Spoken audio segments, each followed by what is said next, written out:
I would like to share with you, my student, or perhaps my colleague, my wonder, my fascination, my endless curiosity with my role as an educator of those whose futures are as yet unknown and yet which remain within reach. I would like to share with you my contemplation of the ordinary, a philosophy of venturing, as I would term it. This philosophy does not represent a science through which conduct can be directly influenced.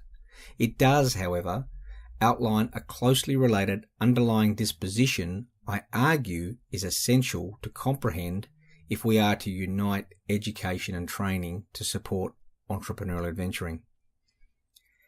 Engaging in this process of sharing my current thoughts that are held tentatively represents the movement of thought between my educator practitioner self and my philosopher of education self, a bridge of accumulated thoughts, if you like. In the spirit of Dewey, I do not aim for generality, totality, or ultimateness. From my experience as an educator during the past 17 years, my life's journey and the attitudes that I have formed, I realized that these will not surely be replicated by others. My philosophy of adventuring is born from my own identity, an identity which reveals itself in a clearer form each day that I speculate upon it. As I share my thoughts with you, I encourage you to speculate on your identity as a student and/or as an educator. To the extent that you are open-minded and sensitive to new perceptions, and you feel a sense of responsibility to make sense of your new thinking in ways that can alter conduct, you are already engaged in philosophy. That's it. You have the power to learn, to extract meaning, to convert experience into learning, to unite philosophy and education. Now, before we proceed, some important housekeeping. First, as a student who struggled to cope with one method of instruction and to accumulate foundational concepts in my early formal education, I intimately and passionately respect the individuality of each and every student and/or educator that I interact with. Consider the fish you see here. What is it you see? Is it fish swimming? Or is it the many unique fish interacting with specific aspects of an environment in ways so unique that they ultimately hold distinctive environmental relationships vis-a-vis all the other different types of fish? When I first meet my students and colleagues, I see, indeed search for, diversity in their life histories, their aspirations, and a multitude of learning styles and preferences. This orientation is fundamental to my philosophy of adventuring.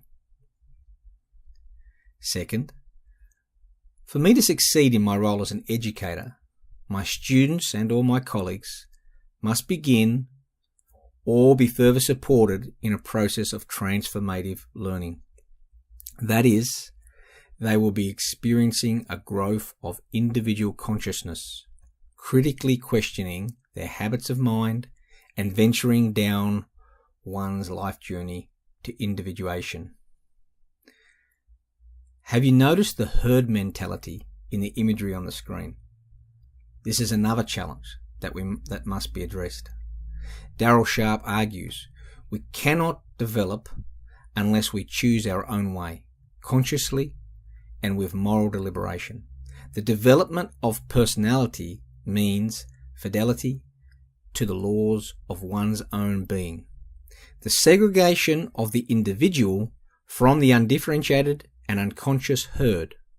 He argues that only through such isolation can the individual develop in ways that supports the eventual authentic reunion with others.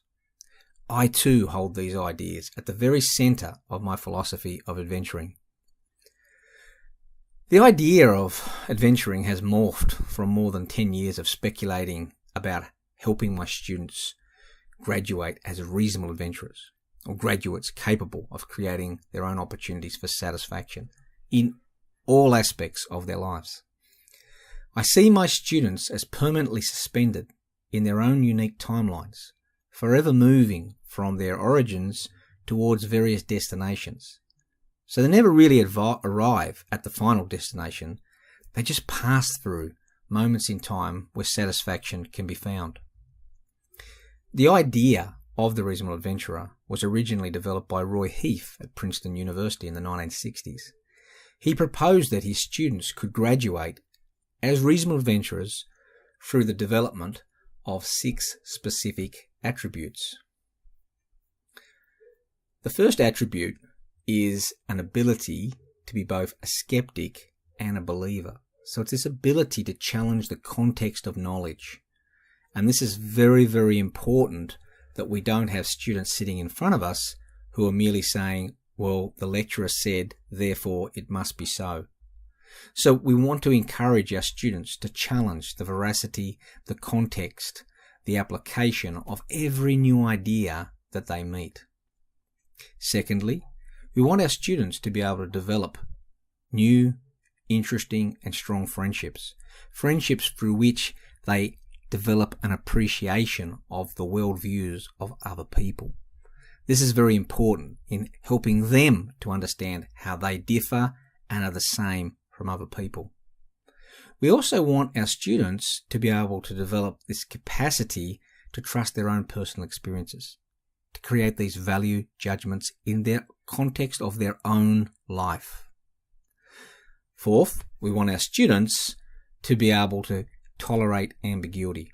So we want to create opportunities for them to make decisions which may have a bearing on, say, their grades in a unit or the outcome of an experiment, where they can't possibly access all the knowledge that they believe they may, or information that they need to tap into, so that they can start to proceed without a clear set of rules, that they can make decisions based on other reference points.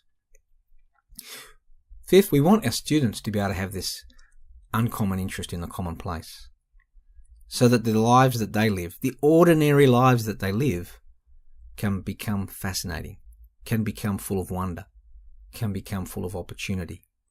And finally, we want our students to have a benign sense of humour. We want them to be able to laugh, to enjoy the interactions with other people without worrying about whether somebody is having a laugh at their expense.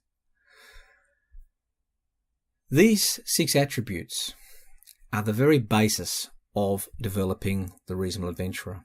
And I see it as such a foundational platform from which future adventuring can be conducted from. However, it's not a simple, straightforward process of development. It requires transformational learning. Importantly, Roy Heath also saw different student learning styles, providing different pathways of individual personal development. So while I used the original 4 humours from the Greeks and their modern day equivalents found in the MBTI approach, the most important aspect is not the approach chosen, but rather that students are introduced to frameworks within which their personality types can be found and reflected upon. Through this process, past experiences can be reconceptualized in terms of both their inner and outer worlds. The required balancing between both worlds can be viewed as a process of continual, if tricky to achieve neatly, adaptations to life. Drawing my students and colleagues into this world of self-intrigue or a process of individuation brings into focus the required alignment of origins, desired destinations, new knowledge of self, and ultimately new knowledge of the world. The aim is to increase both the students' accuracy of perception vis-a-vis their outer world and their own convictions of self. The new experiences that await us all will be reached through a capacity to engage in the process of self-negotiated action, or our capacity to navigate our own journey using the resources available to us. The disappointments along the way will be lessened by our degree to which we have also developed situational awareness. Endersley defined situational awareness as one's ability to perceive the elements of the relevant environment, to comprehend how such environmental elements relate to each other, and third, to use such knowledge to increase the accuracy of our decision making vis-a-vis a desired outcome or destination. As a novice philosopher, I take inspiration from many, including Alfred Whitehead, who noted, "The use of philosophy is to maintain an active novelty of fundamental ideas illuminating the social system. It reverses the slow descent of accepted thought towards an inactive commonplace." I take inspiration from this. I need not solve all the challenges related to my students' learning.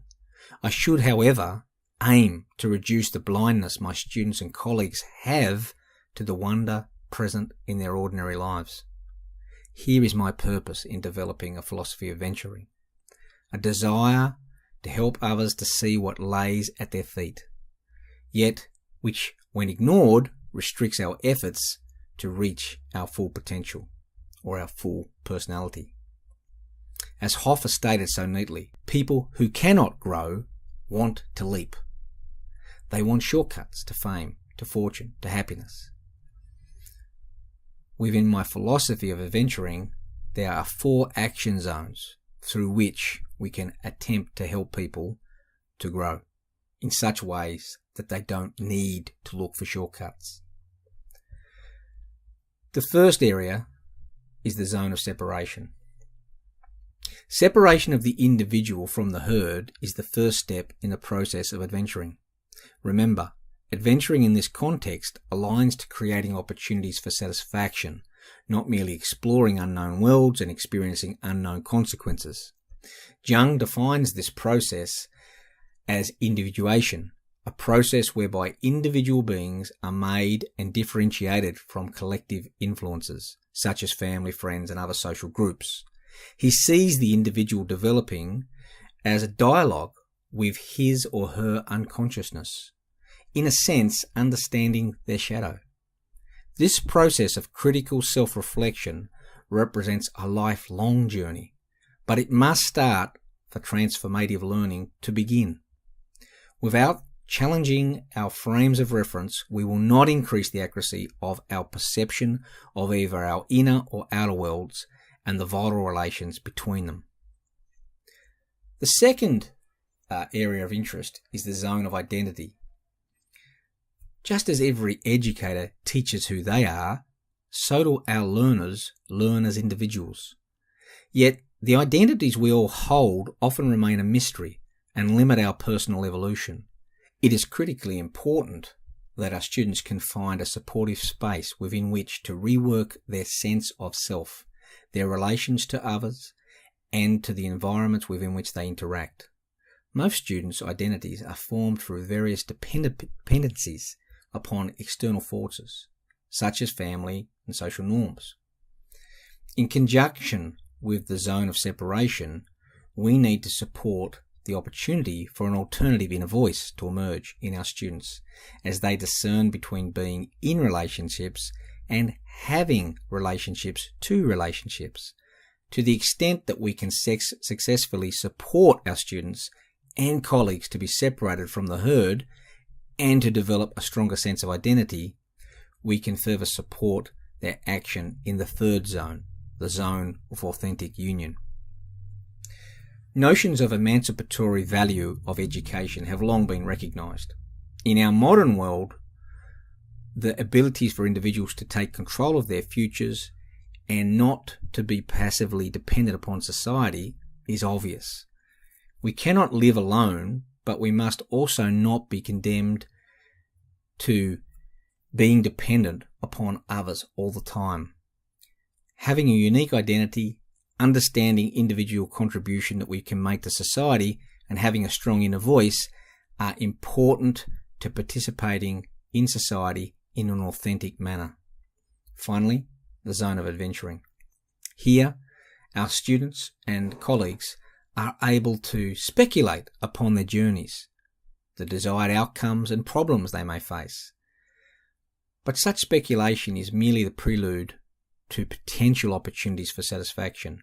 During this phase of thinking, we are also afforded no security from reality. We have, however, developed a capacity to understand ourselves. We have had the opportunity to develop and use sense-making frameworks. We have had multiple opportunities to learn directly from our actions and to take on board new knowledge, which in turn can reshape our understanding of our inner and outer worlds. So there you have it, an outline of my developing philosophy of adventuring. I hope you feel inspired to find yourself on a lonely road, discovering more about you than your surrounds.